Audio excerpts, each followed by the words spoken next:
Fala rapaziada da Gasolina, você também amigo aí, torcedor de outros clubes, né? O Enes com vocês. Bom galera, nesse vídeo aqui eu quero falar um pouquinho com vocês aqui referente à entrevista do Ricardo Catalá, né? O jogo contra o Porto Velho de Rondônia pela Copa do Brasil. O Remo vai abrir a competição e a gente vai conversar um pouco sobre isso também. Tem Copa Verde, tem definição aí, né, do clube do Remo nas próximas rodadas. A gente vai conversar bastante sobre isso aí com vocês. Só lembrando para você que esse vídeo aqui, galera, ele é patrocinado aí pela Bet Nacional, a Bet dos brasileiros. Clicando agora aqui no primeiro comentário fixado, você clica, se cadastra na Bet Nacional e começa a fazer suas apostas. Tá acontecendo aí a Liga Europa, Liga dos Campeões também, oitavas de final, né? Tem também aí os campeonatos estaduais e também os campeonatos europeus. Além disso, você também aposta em outras modalidades, como basquete, vôlei, né? Vai ter aí a Copa do Mundo de Beach Soccer também. Provavelmente você vai poder apostar também na Copa do Mundo de Futebol de Areia. Então você pode apostar em várias modalidades também. Só clicar aqui no primeiro comentário fixado, Bet Nacional, Bet dos Brasileiros. Lembrando, você concorre à camisa do Clube do Remo quando chegarmos a 550 cadastros, tá bom? Também esse vídeo aqui, galera, é patrocinado aí, tá? Pela Dr. Francisco de Assis, a clínica veterinária. Se você ainda não foi lá ainda, tá? Tá aqui o telefone na tela para você entrar em contato. Você aí quer fazer aí, né, um exame no seu pet, dar aquele banho, né? Aquele banho que a gente sabe que só as clínicas veterinárias têm aí, com muito carinho, muita dedicação no seu melhor amigo. Entre em contato aí com a galera, tá? Da clínica Dr. Francisco de Assis, tá? O telefone tá aí na tela para você. Bom, galera, quero conversar com vocês um pouquinho sobre ainda o jogo de ontem. Eu tô aqui com as estatísticas, para aqueles que falam, né, que eu só falo as coisas com achismo e tal, que eu não sei analisar jogo. Tá aqui as estatísticas aqui para vocês e não mentem muito aquilo que eu falei ontem no vídeo do pós-jogo. Posse de bola, Clube do Remo 47% e o Tapajós 53%. Finalizações certas do Clube do Remo 5, do Tapajós 4. Finalizações erradas 9 para cada lado. O Clube do Remo chutou 14 vezes ao gol do Tapajós, e o Tapajós chutou 13 vezes ao gol do Clube do Remo. Não é só por aí. Escanteios, o Remo teve 3, o Tapajós teve 4. Faltas, né? O Tapajós teve 31 faltas e o Clube do Remo 23. Ataques, né? Olha só, olha. O Tapajós teve 80 ataques e o Clube do Remo teve 78 ataques. Cartões amarelos, o Remo teve 5 e o Tapajós apenas 2. Cartão vermelhos, nenhum. Então assim, isso te assusta, esses números?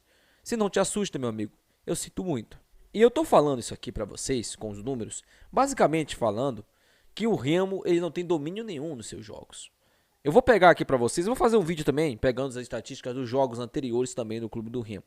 O Remo virou um time de ligação direta do zagueiro pro ataque, porque não tem meio campo.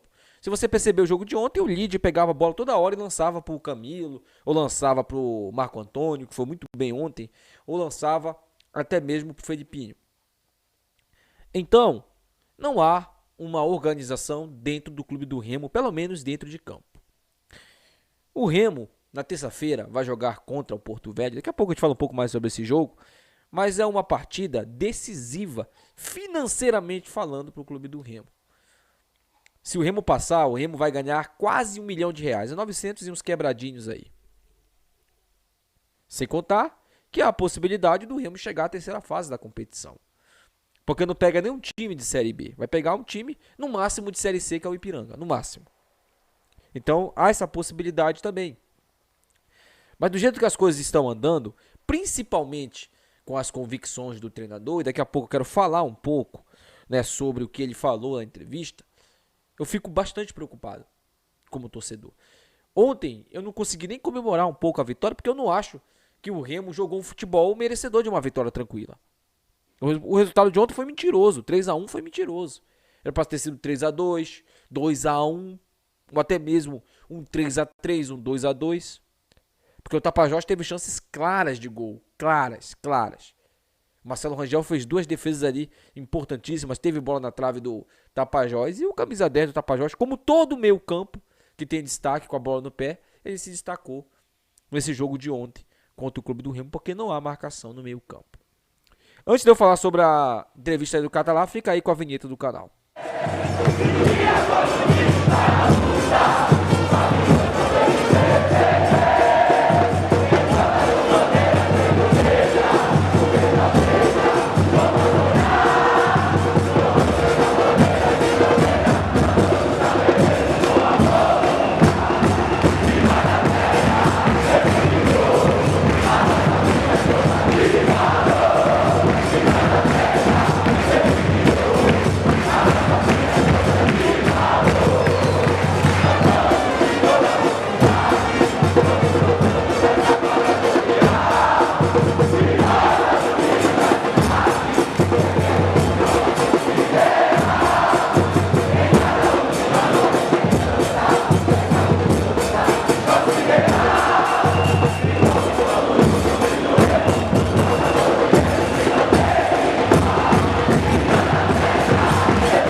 Voltando aqui falando agora sobre a entrevista do Catalá, né?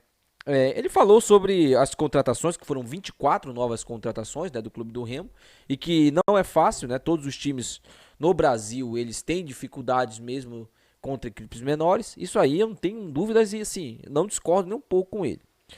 O que nós estamos falando não é isso, tá, Catalá? Não é isso.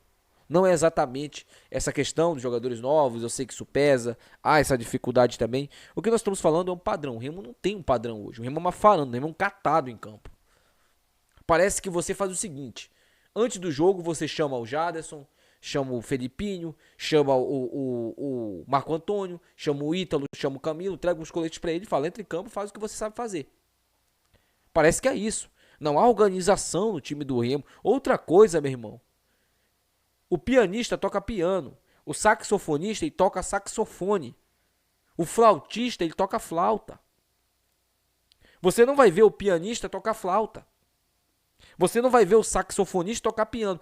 Por que o Jadson, que é atacante, tem que jogar de volante? Por que o Pavani, que é meia, tem que jogar de volante? Sendo que a gente tem 4 volantes no elenco do Remo. Nós temos o Daniel, nós temos o Renato Alves, nós temos o Curuá e nós temos o Henrique, que você elogiou bastante na sua entrevista. Por que você não utiliza esses caras nas posições dele? Por que você não tenta utilizar o 4-3-3? Não abandone da formação ofensiva do Clube do Remo, não. O Remo é um time ofensivo. O DNA do Remo é um DNA ofensivo. O torcedor que vai ao estádio, ele quer ver o Remo de maneira ofensiva, mas de maneira organizada. E não há isso em campo hoje. Um 4-3-3 normal, com 2 volantes, e o Camilo de meia armando as jogadas, e aí você coloca 2 pontos, pode ser Chaporã e Felipinho, Jadson recuperado, ou até mesmo o Marco Antônio ali, e aí você coloca o Camilo mais centralizado. Esse é o time, não precisa ficar inventando. Você não está sendo pago para inventar, não. Você está sendo pago para conseguir pelo menos um título nesse primeiro semestre e o acesso no segundo semestre. É para isso que você foi contratado e é para isso que você está sendo pago. Outra coisa, né? Você fala sobre as cobranças do torcedor. Ontem o Remo ganhou de 2-1, você foi chamado de burro pelo torcedor, por maioria da torcida. Isso não incomodou você? Duvido que não tenha incomodado. Duvido. Agora você tem que colocar a cabeça no lugar. Pô, tá todo mundo certo, eu tô errado? Porque é o torcedor do Clube do Remo tá criticando aquilo que ele tá vendo. Pelo menos é a minha opinião referente a isso. E você precisa entender que você precisa abdicar dessa formação aí, porque não vai dar certo. Você vai esbarrar nas dificuldades, principalmente de criação, porque o Remo não tem hoje o meio campo. Você precisa organizar isso. A defesa do Remo é uma peneira. Você coloca 2 idosos para ser os zagueiros do Clube do Remo. Tem que ser só um idoso. 2 idosos não dá. Se eles fossem pelo menos bons na jogada aérea, mas não são. O Remo ontem mais uma vez, e uma cobrança de escanteio, toma gol. Mais uma vez. Do mesmo jeito que tomou contra o primeiro gol da Tuna. Do mesmo jeito. O Remo ontem em campo tomou o gol do Tapajós. Porque ninguém marca a porcaria do cruzamento do cobrança de escanteio. Ninguém. Eu sinceramente não sei o que tá passando na sua cabeça. Eu não sei se você tá puto porque não te deram alguns pés de ratos como o tal do Balotelli que você pediu. Não sei. Sinceramente eu não sei. Mas falando por falar em pé de rato, eu tava esquecendo, né? Antes da gente falar do confronto da Copa do Brasil. Para de insistir nesse Kelvin. Não dá pra esse cara. Esse cara é muito ruim. E não é pouco ruim, ele é muito ruim. Ao invés de você ficar insistindo nesse Kelvin, insista numa zaga diferente. Você tem Bruno Bispo, você tem João Nilson. Tenta também com esses caras. Para de ficar insistindo naquilo que você não vai conseguir recuperar. Esse Kelvin, ele é um caso perdido. Ele já é um ex-jogador. Ele é um Leandro Carvalho. Ele é um Pimpão da vida. Ele é desse tipo de jogador, pô. Depois que ele sair do Remo, ele vai jogar a Série D do Campeonato Brasileiro. Ele não vai jogar mais nenhum outro campeonato de bom nível, não. Por nenhuma outra grande equipe, não. Você pode ter certeza disso. Falando agora aqui sobre a Copa do Brasil, o confronto entre Clube do Remo e Porto Velho, que está marcado para as 20 horas, né? Vai agora acontecer às 16h30, horário de Brasília, lá em Porto Velho, Rondônia. Por que foi decidido isso? Porto Velho entrou aí com um pedido, assim como o Gi Paraná também, entrou com um pedido para que o jogo fosse transferido o horário das 20 horas para as 16h30, porque o time não tem iluminação no seu estádio. O estádio a luzão, que tem capacidade para 2.700 pessoas. Então, o jogo do dia 22, né? No dia 22 não, do dia 20, na terça-feira, ele vai acontecer, tá? Às 16h30, horário do Brasília. É o primeiro jogo da Copa do Brasil, tá? Esse confronto entre Remo e Porto Velho vai ser o primeiro confronto da Copa do Brasil 2024. E falando em outra competição, né? Agora a Copa Verde, o Muay Thai e o Trem, né? O Trem, tô falando igual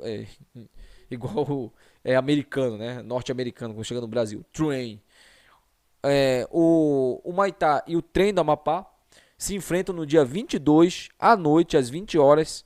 E o adversário, o classificado desse confronto aí vai ser o adversário do Clube do Remo na Copa Verde. Tem mais uma outra competição também, né? São 3 competições nesse primeiro semestre. E pelo menos 2 delas dá para o Remo chegar pelo menos na final e ganhar pelo menos uma. Agora vai ter que melhorar muito. O futebol que o Remo hoje apresenta não é um futebol que credencia o Remo a passar de fase para a terceira fase da Copa do Brasil. Não credencia o Remo a chegar na final do Parazão. E não credencia o Remo a chegar na final da Copa Verde.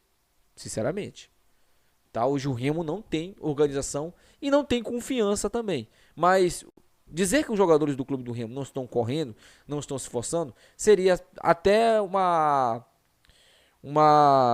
falta de noção da minha parte. Porque esses jogadores correm em campo. Só que eles correm de maneira errada.